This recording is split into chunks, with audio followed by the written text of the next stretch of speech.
नमस्कार। देखिए, इस वीडियो में मैं आपको प्रॉपर्टीज़ ऑफ सॉइल से रिलेटेड टोटल 30 एमसीक्यूज़ कराऊंगा। ये पार्ट 1 है और इसका सेकंड पार्ट जब अपलोड होगा तो वो आपको सॉइल मैकेनिक्स की प्लेलिस्ट में मिल जाएगा। और प्रॉपर्टीज़ ऑफ सॉइल के अलावा यहाँ पर आपको ओरिजिन हो गया, कंसिस्टेंसी लिमिट्स हो गया, इन चीज़ों के सवाल भी देखने को मिलेंगे। First question, lacustrine soils are soils transported by river and streams, transported by glacier, deposited in sea beds या फिर डिपोजिटेड इन लेक बेड्स। तो देखिए, हमने सॉइल की कुछ कैटेगरीज बना रखी हैं कि जिस तरह से उनका फॉर्मेशन होता है या ट्रांसपोर्ट करती हैं एक जगह से दूसरी जगह पे। तो 5-6 तरह की हैं बेसिकली। लैकुस्ट्राइन जो आती है वो आती है लेक्स वगैरह में, लेक यानी झील, या फिर जो रुका हुआ पानी होता है स्टिल वाटर, वहाँ पर जो मिट्टी होती है उसकी तलहटी पे, उसे हम लैकुस्ट्राइन सॉइल बोलते हैं। आप थोड़ा सा सारी सॉइल्स को देख लीजिए एक नज़र में, अलग अलग क्वेश्चन फॉर्म करने से अच्छा है आप एक बार यहीं पर देख लीजिए। देखिए, ग्लेशियल सॉइल्स जो हैं ये रिस्पॉन्सिबल होती हैं ग्लेशियर्स के लिए, यानी इनके लिए ग्लेशियर रिस्पॉन्सिबल होते हैं। फिर आती हैं कॉलिवियल सॉइल। कॉलिवियल जो हैं ये होती हैं ग्रेविटी की वजह से जो फॉर्म होती हैं। किसी पहाड़ से अगर मिट्टी झड़ रही है तो वो ग्रेविटी की वजह से झड़ रही है।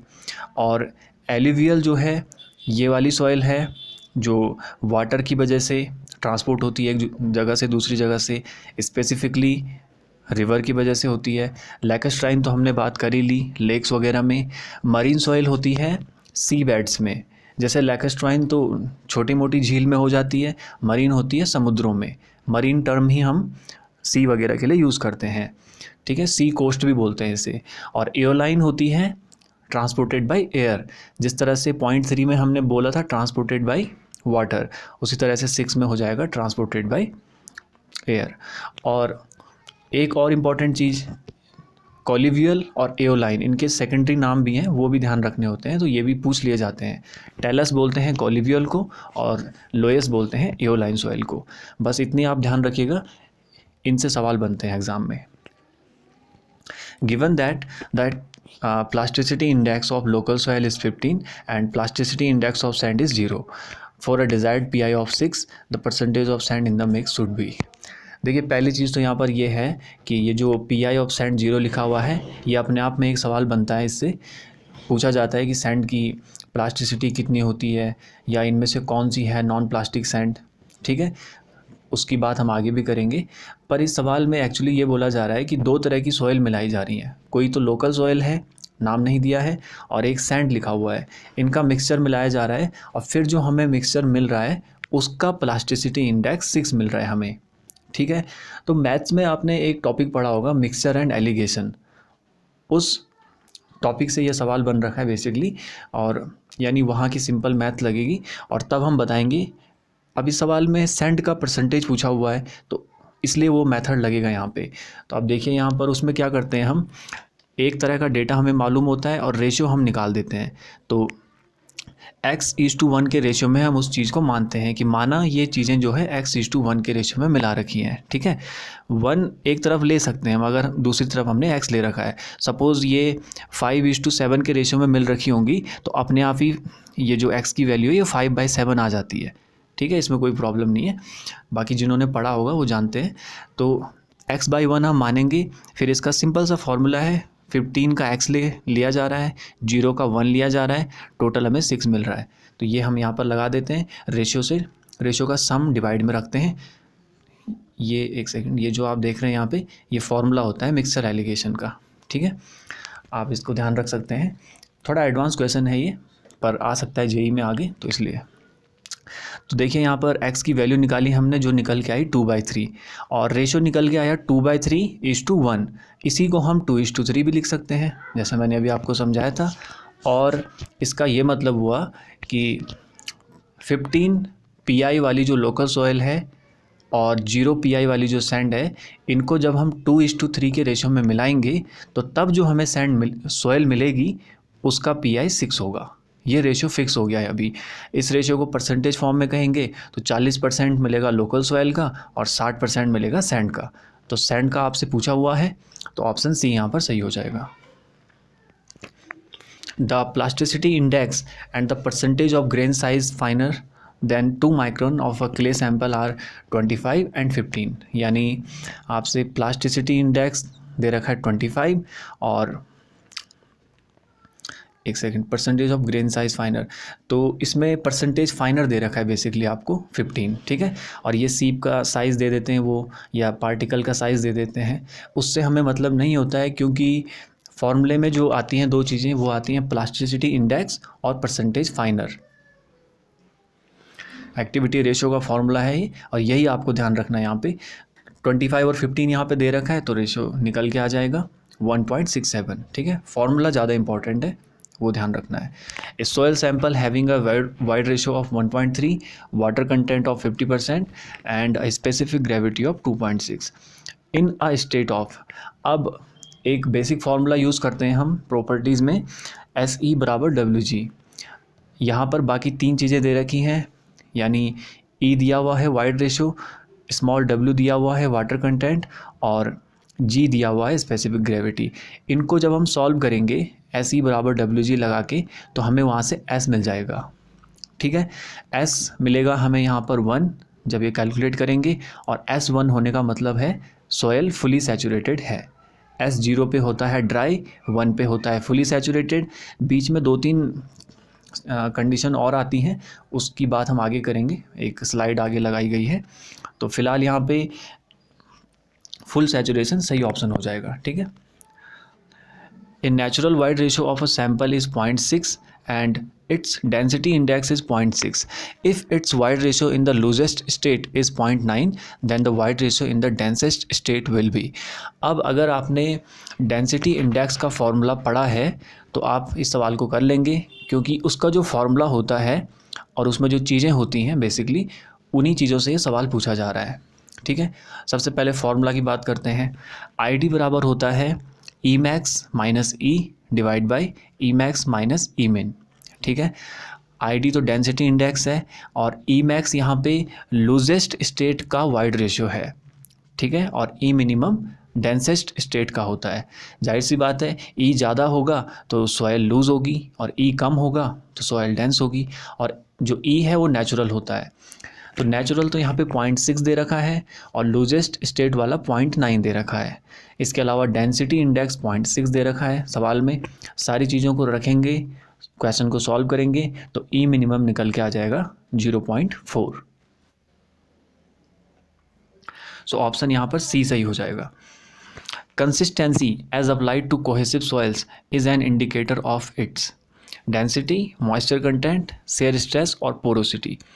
अच्छा, तो इसमें गलती करते हैं बच्चे, डेंसिटी लगता है उनको कि शायद हम उसका मेजरमेंट करते हैं, पर ऐसा नहीं है।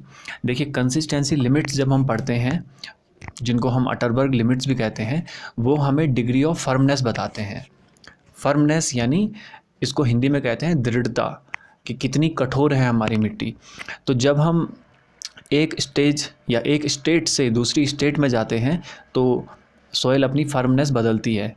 सॉलिड स्टेट तो नॉर्मल स्टेट हो गई, उसके बाद जैसे ही श्रिंकेज लिमिट क्रॉस करती है तो सेमी सॉलिड में चली जाती है, तो उसे हम देख रहे हैं वहाँ पे कि फर्मनेस लूज़ कर रही है वो अपनी। इसी तरह से प्लास्टिक स्टेट में जाकर और लूज़ करेगी, फिर लिक्विड स्टेट में जाकर और करेगी।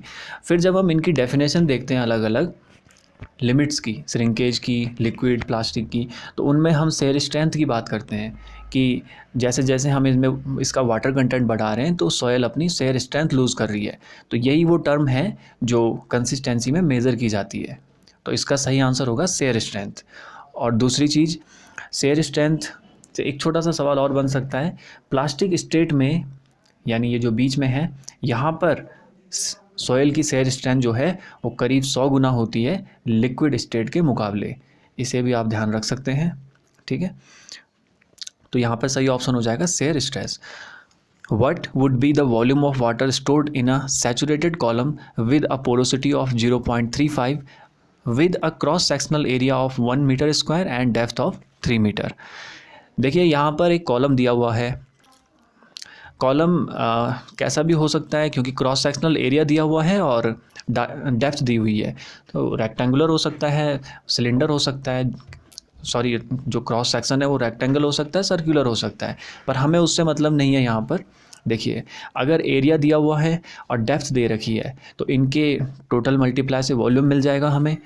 और क्योंकि सैचुरेटेड कॉलम लिखा हुआ है यानी इसमें जो भी भरा हुआ है, अगर सॉइल है तो उसमें जो वॉइड्स वाला स्थान है उसमें सिर्फ वाटर है, एयर नहीं है। तो ये कैसी स्टेट हो गई जिसमें जैसे हम पढ़ते हैं ना, इसमें सॉलिड तो है इसमें पर जो वॉइड्स है उसमें सिर्फ वाटर है। ठीक है, सैचुरेटेड वाला केस हो गया जो हम फेज सिस्टम पढ़ते हैं, 3 फेज सिस्टम। अब इस सवाल को देखिए, टोटल वॉल्यूम आ जाएगा इसका 3 मीटर क्यूब, पोरोसिटी 35% दे रखी है और उसका जनरल फार्मूला होता है volume of voids divide by total volume. यहाँ पर वैसे तो जनरली वॉइड्स में एयर भी आती है, वाटर भी आता है, पर यहाँ पर सिर्फ वाटर आएगा क्योंकि सैचुरेटेड कॉलम है। तो अब इसका मतलब ये हुआ कि जो 3 मीटर क्यूब टोटल वॉल्यूम है उसमें 35% एरिया में पानी भरा हुआ है वाइड्स है, पर उस वाइड्स में पानी है, और बाकी का जो 65% है वहाँ पर कोई ना कोई सॉलिड है। तो 35% निकाल देंगे इस टोटल वॉल्यूम का, जिसको हम वी भी कह सकते हैं और स्पेसिफिकली VW भी कह सकते हैं। तो वो निकल के आ जाएगा 1.05। 3 में 35% का मल्टीप्लाई करके 35/100 करेंगे तो ऑप्शन सी यहाँ पर सही हो जाएगा। The relationship between void ratio and porosity is. देखिए ये बहुत इंपॉर्टेंट सवाल है, आसान है पर इम्पॉर्टेंट है इसलिए ऐड किया गया है। और वैसे तो ये होता है n बराबर E/1 + E या फिर E बराबर n/1 - n। आप याद रख सकते हैं, याद रखना चाहिए। और अगर किसी कारणवश कभी भूल गए तो मैं आपको थोड़ा सा ये समझा देता हूँ ये आता कहाँ से है शॉर्ट में। पोरोसिटी का फॉर्मूला अभी मैंने आपको बताया था, volume of wides by total volume. अब टोटल वॉल्यूम को हम 2 पार्ट्स में तोड़ सकते हैं, वाइड्स को अलग और सॉलिड को अलग। ठीक है, इसके बाद इस स्टेप में क्या हो रहा है कि हम अंश और हर यानी न्यूमरेटर और डिनोमिनेटर दोनों को वॉल्यूम ऑफ सॉलिड से डिवाइड कर रहे हैं। दोबारा सुन लीजिए, इस स्टेप में हम न्यूमरेटर और डिनोमिनेटर दोनों को वॉल्यूम ऑफ सॉलिड से डिवाइड कर रहे हैं। और उसका रीज़न ये है कि ऊपर जब VV/VS होगा तो वो E बन जाएगा, सेम यहाँ पर VV/VS E बन जाएगा और VS/VS 1 बन जाएगा। ठीक है, बेहतर होगा अगर आप इस फॉर्मूले को इस तरीके से याद रखें, यानी n बराबर E/1 + E। ऐसा इसलिए क्योंकि जब E होता है तो वो n/1 - n होता है, वहाँ पर आप n-1 नहीं कर सकते हैं। ठीक है, तो एक फॉर्म में फॉर्मूले अगर याद रखे जाएँ तो आसान होता है उनको याद रखना। और अगर बात करें E की तो वो इसी से निकल जाएगा। अगर आप इसमें E वाली टर्म्स को एक तरफ ले जाएंगे और फिर उसको E को कॉमन लेके बाकी जो भी आएगा वो यही बचेगा यहाँ पर। ये आप कर सकते हैं फिर एग्ज़ाम में अगर भूल गए ये फॉर्मूला तो। ऑलराइट, तो यहाँ पर देखिए B में लिखा हुआ है कि n बराबर E/1 + E। ठीक है, तो ये हमें देखना होता है कौन सा ऑप्शन सही है। Soil sample has shrinkage limit of 6% and the specific gravity of the soil grains is 2.6. The porosity of soil at shrinkage limit. अब देखिए शुरू में जो श्रिंकेज लिमिट बोली जा रही है 6%, वो एक्चुअली वाटर कंटेंट की बात कर रहा है कि इतना वाटर कंटेंट है उस सॉइल में। फिर उसके बाद स्पेसिफिक ग्रेविटी दे दी गई है, पोरोसिटी पूछ ली गई है और कहाँ पर पूछी है, श्रिंकेज लिमिट पे पूछी है। श्रिंकेज लिमिट पे S1 हो जाता है सैचुरेशन, डिग्री ऑफ सैचुरेशन। चलिए अब देखिए स्मॉल w जो है वो 6% है, पर जब भी हम कैलकुलेशन करते हैं तो हम नॉर्मल फॉर्म रखते हैं, 0.06 हो जाएगा। G भी दिया हुआ है, S मैंने बताया आपको 1 होगा श्रिंकेज लिमिट पे। सॉल्व करेंगे यहाँ से E निकल के आ जाएगा 0.156। अब क्योंकि हमसे पोरोसिटी पूछी हुई है तो हम n बराबर E/1 + E लगाएंगे और n निकाल देंगे वहाँ से, जो कि आएगा लगभग 0.13 और जिसको हम परसेंटेज में लिखेंगे 13%। तो ऑप्शन सी यहाँ पर सही हो जाएगा।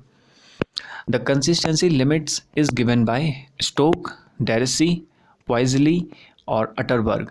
ये जो ऑप्शन सी है इसको थोड़ा अलग तरीके से पढ़ते हैं, पर ये उनकी लैंग्वेज में पढ़ा जाता है। फ्रेंच के थे ये साइंटिस्ट, चारों साइंटिस्ट हैं ये, और ये जो तीसरे वाले हैं ये फ्रेंच के थे, तो इनका प्रोनाउंसिएशन थोड़ा अलग होता है, पर उससे हमें ज़्यादा मतलब नहीं है। अब देखिए ये क्वेश्चन जो था ये मैच वाला था, एक तरफ साइंटिस्ट के नेम लिखे हुए थे और दूसरी तरफ जो है उनका कंट्रीब्यूशन लिखा हुआ था कि किस फील्ड में उनका कंट्रीब्यूशन रहा है। तो कंसिस्टेंसी लिमिट जो है वो किसने दी है हमें, अटरबर्ग साहब ने। जिसको हम अटरबर्ग लिमिट्स भी कहते हैं, तो ऑप्शन डी यहाँ पर सही हो जाएगा। और इसके अलावा स्टोक आप कहाँ पर पढ़ते हैं, ग्रेन साइज डिस्ट्रीब्यूशन में जब सेडिमेंटेशन एनालिसिस करते हैं तो किसका फॉर्मूला निकलता है वहाँ पर, सेटलिंग वेलोसिटी का। तो सेटलिंग वेलोसिटी लिखा हुआ था राइट साइड में, तो स्टोक उसके लिए हो जाएगा। डेरेसी हम परमेबिलिटी में पढ़ते हैं, तो परमेबिलिटी इसका सही हो जाएगा, या उससे रिलेटेड कोई भी टर्म लिखी हुई हो। अगर आपने फॉर्मूला वगैरह पढ़ा हुआ है तो फिर क्वेश्चन कैसा भी घुमा दिया जाए आप कर लेंगे। और थर्ड वाला है जो पॉइजली, ये वाला जो है इनका कंट्रीब्यूशन रहा है कैपिलरी वाले एक्सपेरिमेंट में, जो हम कैपिलरी वाला पढ़ते हैं। तो ध्यान रखिएगा सभी को, वीडियो आपको ये शेयर करनी है, उससे मेरे काम को सपोर्ट मिलेगा। Alright, question number 11, an inorganic clay of high compressibility is represented by the symbol. ये बहुत इंपॉर्टेंट सवाल है, अब इसको ज़रा समझ लीजिए ध्यान से। देखिए, जब हम प्लास्टिसिटी चार्ट देखते हैं तो उसमें हमें जनरली दो टाइप की चीज़ें देखने को मिलती हैं। एक तो हमारे पास ये वाले सिंबल देखने को मिलते हैं, सी या फिर एम या फिर ओ, और इन्हीं के साथ जो सिंबल देखने को मिलते हैं वो या तो एल हो सकता है, या फिर आई होता है, या फिर एच होता है। यानी सी एल भी होता है, सी आई भी, सी एच भी, फिर इसी तरह से एम एल, एम आई, एम एच, और फिर ओ एल, ओ आई, ओ एच। ठीक है, जो एम और ओ वाले ग्रुप बन रहे हैं इनको हम एक ही जोन में रखते हैं। इनका क्या मतलब है, देखिए सी यहाँ पर रिप्रेजेंट करता है इनऑर्गेनिक क्ले को, जिसकी बात इस सवाल में हो रही है। एम रिप्रेजेंट करता है सिल्ट को, और ओ रिप्रेजेंट करता है ऑर्गेनिक क्ले को। ठीक है, जस्ट ऑपोजिट ऑफ सी। और जो एल, आई और एच हैं ये लो, इंटरमीडिएट और हाई कंप्रेसिबिलिटी को दिखाते हैं। ठीक है, अब आ जाइए प्लास्टिसिटी चार्ट पे। देखिए, इस चार्ट में एक ए लाइन होती है जो 20 वाटर कंटेंट से शुरू होती है और कुछ इस तरह से जाती है। इसकी अपनी एक इक्वेशन होती है। देखिए, ये फ़ोटो जो आप इस वक्त देख रहे हैं ना, ये बहुत इंपॉर्टेंट है, यहाँ से कई तरह के सवाल बन सकते हैं। एक तो आपसे इक्वेशंस पूछी जा सकती हैं ए लाइन की या फिर यू लाइन की डायरेक्ट। इसके अलावा जैसा एक सवाल अभी पूछा गया, अब ए लाइन पे जो ये सवाल पूछा गया इसकी बात पहले कर लेते हैं। इसमें आपसे क्या बोला गया है, फिर से देख लेते हैं, inorganic clay of high compressibility. तो देखिए, इनऑर्गेनिक किस में आता है, मैंने अभी बताया सी से रिप्रेजेंट करते हैं, और हाई कंप्रेसिबिलिटी ये है सी एच, तो सी एच इसका सही आंसर हो जाएगा। इंटरमीडिएट कहता तो सी आई, लो कहता तो सी एल हो जाता। ठीक है, और इंटरमीडिएट को हम मीडियम भी कह सकते हैं। इसके अलावा एम मैंने आपको बता दिया सिल्ट के लिए होता है, और ओ होता है ऑर्गेनिक क्ले के लिए। ठीक है, और क्या सवाल पूछे जाते हैं यहाँ से, वाटर कंटेंट से पूछे जा सकते हैं कि लो वाले में जो वाटर कंटेंट है वो कहाँ से होता है। तो आप देख सकते हैं यहाँ पे 30 और 40 के बीच में ये लाइन है, वो 35 पे है एक्चुअली, वहाँ पर वाटर कंटेंट 35 है। तो 35 से कम में होता है लो कंप्रेसिबिलिटी वाला केस, 35 से 50 में हो जाता है मीडियम वाला, और 50 से ज़्यादा में होता है हाई वाला। आप देख सकते हैं अगली लाइन 50 पे है। ठीक है, ये भी पूछा जाता है। और कुछ सवाल इससे ऐसे भी पूछे जाते हैं कि बताइए जो नीचे ऑप्शन दे रखे हैं इनमें से कौन सा है जो ए लाइन से ऊपर लाई करता है। तो आपको दे देगा एम एल, ओ आई, एम एच और सी आई। तो सी आई एक ऐसा ऑप्शन है जो ए लाइन से ऊपर लाई करता है। और स्पेसिफिक पूछ सकता है कि बताइए कौन सा ऑप्शन है जो ए लाइन से ऊपर लेकिन 50 के बाद लाई करता है। उस केस में तो सी एच ही होगा, वन एंड ओनली ऑप्शन। ठीक है, तो आप देख सकते हैं सवाल तो कैसे भी पूछा जा सकता है, आपको बेसिक नॉलेज होना चाहिए। यहाँ पर सी एच हो जाएगा। If void ratio is 0.67, water content 0.188 और specific gravity 2.68, degree of saturation पूछा जा रहा है। बहुत आसान सवाल हो गया। अब ये एस बराबर डब्ल्यू जी होगा। इसको इसलिए ऐड किया गया है क्योंकि आपको ये रियलाइज़ हो जाए कि ये क्वेश्चन बहुत पूछे जाते हैं जेई लेवल के एग्ज़ाम में। ठीक है, फिर भी आप सॉल्यूशन देख लीजिए, ज़रूरत नहीं है लगाएंगे। हाँ, इतना ध्यान रखना है कि कभी भी कोई डेटा परसेंटेज में मत रख देना सॉल्व करते वक्त, उसको प्योर फॉर्म में रखना है। उसके बाद जो भी आएगा फाइनल आंसर उसको आप कन्वर्ट कर सकते हैं 100 का मल्टीप्लाई करके। 75 इसका सही आंसर हो जाएगा। Uniformity coefficient of well graded sand is greater than 6, और वेल ग्रेडेड ग्रेवल का ग्रेटर देन 4, दोनों याद होनी चाहिए। CU की बात हो रही है यहाँ पर। The moisture content of a soil below which the soil volume becomes constant is called. क्या बोला जा रहा है यहाँ पे, वो वाला कंटेंट आपको बताना है, मॉइस्चर कंटेंट जहाँ पर सॉइल का वॉल्यूम कांस्टेंट हो जाता है।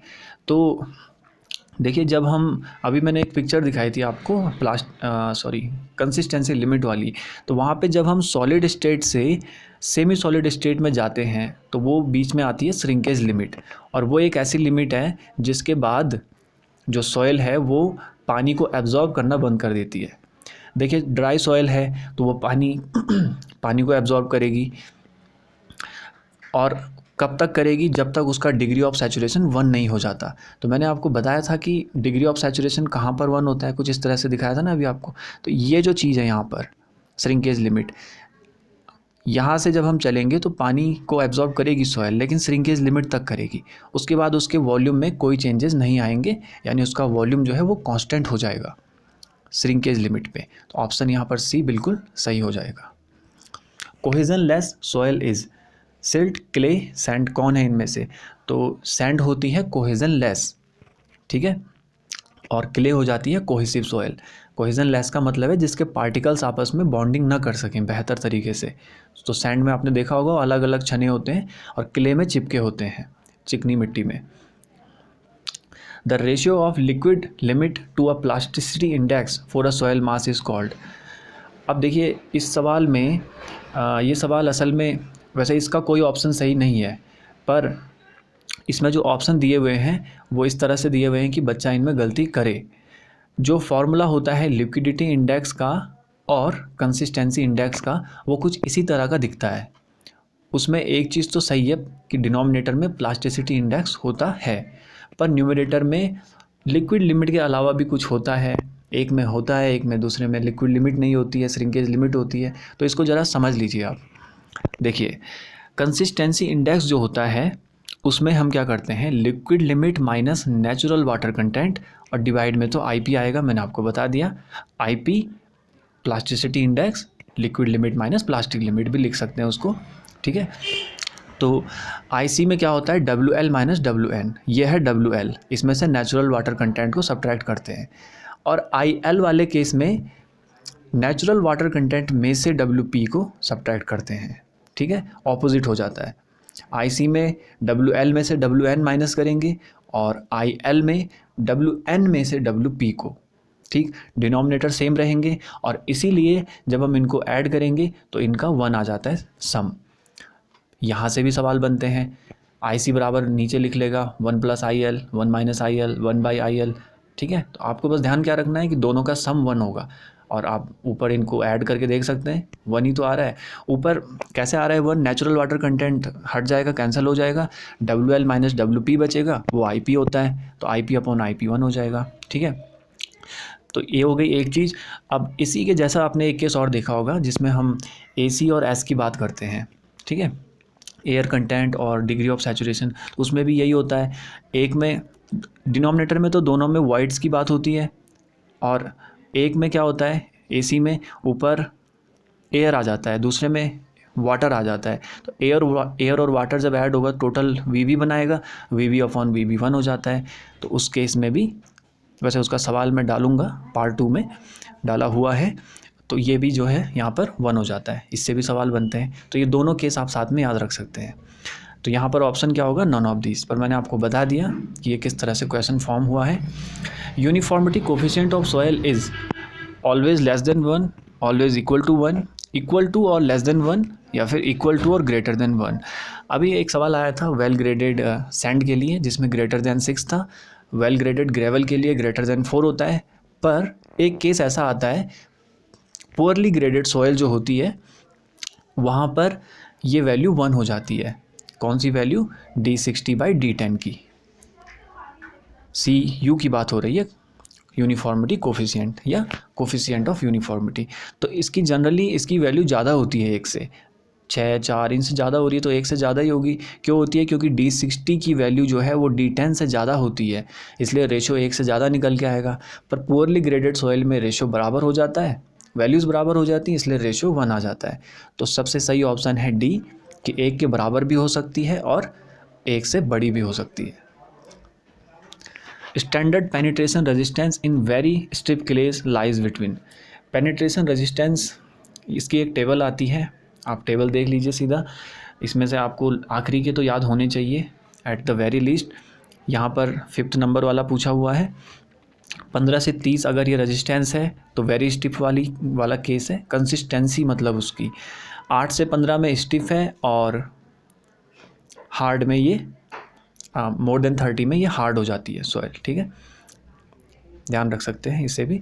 Coefficient of curvature for a well graded soil must be in the range of, coefficient of curvature बोला गया इस बार सीसी, इसकी वैल्यू जो है वो 1 से बड़ी और 3 से छोटी होती है सॉइल के लिए, और स्पेसिफिकली अगर सैंड या ग्रेवल की बात की जाए तब भी सेम होता है, पर ऐसा कोई ऑप्शन दिख नहीं रहा है तो ऑप्शन डी यहाँ पर सही हो जाएगा। Bulking of sand is less in fine sand, more in coarse sand, more in medium sand या मोर इन फाइन सैंड। तो फाइन सैंड में ये ज़्यादा होती है, कोर्स सैंड में कम होती है, मीडियम में मीडियम होती है। इसका मैंने जिक्र अच्छे से किया हुआ है कंक्रीट टेक्नोलॉजी की वीडियो में, आप चाहें तो उसको देख सकते हैं। बल्किंग ऑफ सैंड से जितने भी तरह के सवाल बन सकते हैं वो वहाँ पर ऐड किए गए हैं, आप उसको देख लेना। ऑप्शन डी यहाँ पर सही है। वीडियो आपको लाइक करना है अगर आपको वीडियो पसंद आ रही है। Relative density of a compacted dense sand is approximately equal to, अब देखिए रिलेटिव डेंसिटी हमें क्या बताता है कि कितनी कॉम्पैक्ट है सैंड, ठीक है। तो आईडी, अच्छा पहले एक बात कर लेते हैं यहाँ पे, आईडी जो होता है जो जिसका हमने एक न्यूमेरिकल भी किया अभी, इसकी वैल्यू 0 भी हो सकती है 1 भी हो सकती है। ध्यान से देखिएगा, 0 से बड़ी तो होगी ही, 1 से छोटी होगी जब रेंज है, पर इनके बराबर भी तो हो सकती है, ठीक है। तो एक तो ये सवाल भी पूछा जाता है। और देखिए कोशिश यहाँ पर ये है मेरी कि कम सवालों में ज़्यादा कंटेंट मिल जाए, जितने सवाल बन सकते हैं वो कवर हो जाएं, ठीक है, बहुत ज़्यादा सवाल करके भी नहीं होता। अब यहाँ पर इस सवाल में आपसे बोला गया है कॉम्पैक्टेड डेंस सैंड, जिसका दूसरा मतलब हुआ वेरी डेंस, ठीक है। तो ऑप्शन जो होगा वो इस रेंज में होना चाहिए 85 से 100 में। तो सुन लीजिए एक बार फटाफट, 0 से 100 की बात हमने करी, 0 to 1 कहा ना वहाँ पे, पर ये परसेंटेज में है, ठीक है। तो 0 से 15 में, 0 से 15 में ये होगा वेरी लूज़, सबसे कम वहाँ पर डेंस हो रखी होगी। 15 से 35 में लूज़, 35 से 65 में मीडियम, 65 से 85 में डेंस और 85 से 100 में वेरी डेंस। इसी तरह से आप टेबल बना के याद कर लेना। यहाँ पर ऑप्शन मेरे ख्याल 95 था, वो सही हो जाएगा। और इसके अलावा दूसरी चीज़ आप ये देखिए, मैंने आपको बताया था सैचुरेशन में भी इसी तरह से डिवीज़न हो रखा होता है। हम जनरली क्या पढ़ते हैं कि 0 है तो ड्राई हो गया, 1 है तो सैचुरेटेड हो गया, पर बीच के भी केस आ सकते हैं। अगर 25% के आसपास है तो वो ह्यूमिड हो जाता है, 50 के आसपास है तो डैम्प, और 75 के आसपास है तो मॉइस्ट। आसपास इसलिए बोल रहा हूँ क्योंकि ये प्योर नंबर लिखे हुए हैं, रेंज नहीं लिखी हुई है। आप चाहो तो इसको रेंज में बदल दो, ठीक है, पर ऐसे ही ध्यान रख लेना इसे भी। चलिए हाँ, तो इसमें सी ऑप्शन बिल्कुल सही हो जाएगा। Relationship between dry density, percentage air wides, water content and specific gravity of any soil. तो ये आप सारे रिलेशन आपने देखे होंगे, काफ़ी सारे रिलेशन पढ़ते हैं हम इसमें सॉइल में, प्रॉपर्टीज़ में। यहाँ पर ऑप्शन सी बिल्कुल सही है, वाई डी बराबर 1 minus N A G gamma W divide by 1 plus W G. Gamma D क्या है यहाँ पर, ड्राई डेंसिटी, एन ए क्या है, परसेंटेज एयर वॉइड्स, जी क्या है, स्पेसिफिक ग्रेविटी, गामा डब्ल्यू क्या है, यूनिट वेट ऑफ वाटर, और स्मॉल डब्ल्यू क्या है, वाटर कंटेंट, ठीक है। फॉर्मूला ध्यान रखिएगा। एक चीज़ और यहाँ पर ऐड करना चाहूँगा, ये फॉर्मूला आगे कंपैक्शन और कंसोलिडेशन में भी यूज़ होता है, तो थोड़ा इंपॉर्टेंस इसकी बढ़ जाती है। If the plasticity index of a soil mass is 0 the soil is, देखिए प्लास्टिसिटी इंडेक्स अगर 0 है तो वो सॉयल होती है सैंड, क्योंकि सैंड में कोई प्लास्टिसिटी नहीं होती है, और नॉन प्लास्टिक भी बोला जाता है इसलिए सैंड को, ठीक है। और एक और सवाल यहाँ से बनता है, आपने एक टेबल देखी होगी कि अगर IP 0 है तो वो नॉन प्लास्टिक हो गया, और अगर ज़्यादा है 0 से तो 3 स्टेज और आती हैं इसमें प्लास्टिसिटी की, मतलब हम 2 स्टेज नहीं रखते हैं कि नॉन है या फिर है, 4 स्टेज हो गई टोटल। एक तो हो गई नॉन वाली जिसमें सैंड आता है, बाकी 3 और होती हैं जिसमें लो, मीडियम और हाई में कैटेगराइज किया गया रहता है उन्हें। तो अगर नॉन प्लास्टिक है तो 0 हो जाता है, जो कि सैंड वाला केस है। लो प्लास्टिसिटी वाले में 0 से 7 तक जाता है नंबर, मीडियम वाले में 7 से 17 तक, और हाई वाले में मोर देन 17। अब यहाँ से सवाल ये बनता है, आपको दे देगा प्लास्टिसिटी कि बताइए ये जो प्लास्टिसिटी है 15 है मान लीजिए, तो इसमें जो सोयल है वो कैसी है, non plastic, low plastic, medium plastic या हाई प्लास्टिक। तो मीडियम हो जाएगी 15 में। कभी 26 दे देगा तो 26 में हाई हो जाएगी, इस तरह से, ठीक है। ये सवाल भी बनता है। Water content of soil can be less than 0, be greater than 100, can never be greater than 100 या टेक्स वैल्यूज़ फ्रॉम 0 to 100। अब लेस देन 0% तो नहीं हो सकता, 0 ही होगा एटलीस्ट, अगर वाटर है ही नहीं उसमें। अब देखिए वाटर कंटेंट होता क्या है, weight of water by weight of solid, यानी सॉलिड के रेस्पेक्ट में वाटर कितना है। अब अगर किसी सॉइल में एयर तो है नहीं मान लीजिए, आधा उसमें सॉलिड भरा हुआ है और आधा उसमें वाटर है, तो तब उस केस में क्या हो रहा है, वाटर कंटेंट निकल के आ रहा है 100%, क्योंकि उतना ही वाटर है उतना ही सॉलिड है। सेम चीज़ बाय सेम चीज़ हो जाएगी 100, ठीक है। ठीक है, ये हो गई एक चीज़। अब ऐसा भी तो हो सकता है कि वाटर कम हो सॉलिड के रेस्पेक्ट में, ऊपर वाला डेटा कम कर दो थोड़ा, नीचे वाला बढ़ा दो, तो तब 100 से नीचे जा रहा है रेशियो, ठीक है। बिल्कुल ही कम कर दो तो 0 हो जाएगा। लेकिन ऊपर वाला बढ़ भी तो सकता है, सॉलिड कम भी तो हो सकता है, सॉलिड यहाँ आ जाए नीचे, वाटर बढ़ जाए, ठीक है। तो उस केस में क्या हो रहा है, वाटर बढ़ रहा है तो ऊपर की चीज़ बढ़ेगा तो रेशियो क्या आएगा, 100 से ज़्यादा आएगा। तो सबसे अप्रोप्रिएट ऑप्शन यहाँ पे होता है बी ग्रेटर देन 100%। 100% से ज़्यादा भी हो सकता है। यहाँ पर ऐसा नहीं लिखा हुआ है कि कम नहीं हो सकता, पर ज़्यादा हो सकता है 100 से। ओवरऑल 0 भी हो सकता है, 0 से ज़्यादा भी हो सकता है, 100 भी क्रॉस कर सकता है, ठीक है। इसी तरह से आपको वाइड रेशियो और पोरोसिटी, इनकी लिमिट्स भी मालूम होनी चाहिए, और डेंसिटी इंडेक्स की तो मैंने आपको बताई दी, और डिग्री ऑफ सैचुरेशन की भी बता दी। ये 5-6 चीज़ें हैं, इनकी सबकी मालूम होनी चाहिए, कहाँ से कहाँ तक। Clay is generally cohesive, permeable, having large particle size या none of the above. Large particle size तो नहीं होते हैं, क्ले में महीन होते हैं, चिपके होते हैं। कोहेसिव मैंने आपको बताया था, क्ले होगी कोहेसिव सॉइल, सैंड होगी कोहेजन लेस, पहली बात हो चुकी है। The ratio liquid limit minus water content divide by plasticity index for a soil mass is called. अब ये बात हो चुकी है कंसिस्टेंसी इंडेक्स, ठीक है।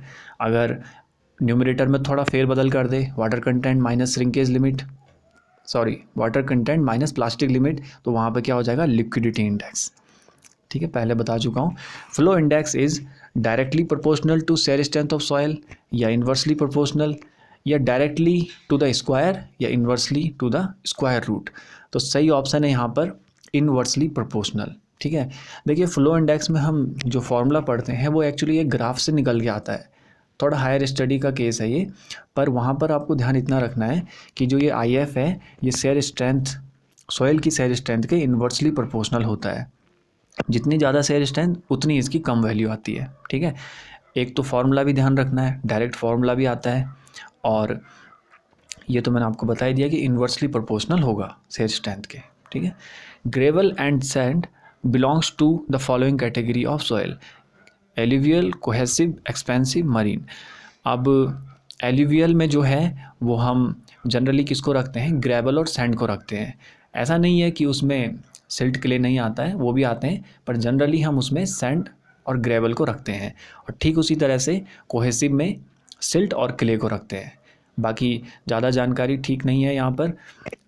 अब इसमें कोहेसिव में आप देखेंगे तो सिल्टी क्ले, क्लेई सिल्ट, ऐसे तमाम चीज़ें आ जाती हैं, पर जो मोटा मोटा ध्यान रखना है वो मैंने आपको बता दिया है। Specific gravity of soil is same for clays and sand, determined by hydrometer, less than 2 और मोस्ट फॉर मोस्ट सॉइल्स, या फिर more than 2.5 for most soils. यहाँ पर सही ऑप्शन है ऑप्शन डी, क्योंकि आपने देखा होगा ज़्यादातर चीज़ों की कह रहा हूँ मैं, ज़्यादातर सॉइल्स की 2.5 से ज़्यादा ही होती है, 6, 7 वगैरह वगैरह करके आगे। और ऑर्गेनिक सॉइल में बोला जाता है कि इसकी कम होती है 1.5 से लेकर 2 तक। तो मोस्ट सॉइल लिखा हुआ है यहाँ पर, तो ज़्यादातर की तो 2.5 से ज़्यादा ही हो रही है, ठीक है। यहाँ पर ऑप्शन डी सही है। आखिरी सवाल, density index for a natural soil is used to express percentage voids, relative compactness, shear strength, या फिर स्पेसिफिक ग्रेविटी। तो रिलेटिव कॉम्पैक्टनेस बताता है ये, जिसको हम आसान शब्दों में डिग्री ऑफ कॉम्पैक्शन भी कहते हैं। जैसे वहाँ पर डिग्री ऑफ फर्मनेस बताया था ना, अटरबर्ग लिमिट्स में कठोरता बता रहा था, यहाँ पे कॉम्पैक्शन बताता है कितनी कॉम्पैक्ट हो रखी है। 0 यानी सबसे कम, 100 यानी सबसे ज़्यादा। ठीक है, चलिए ये थे 30 MCQs।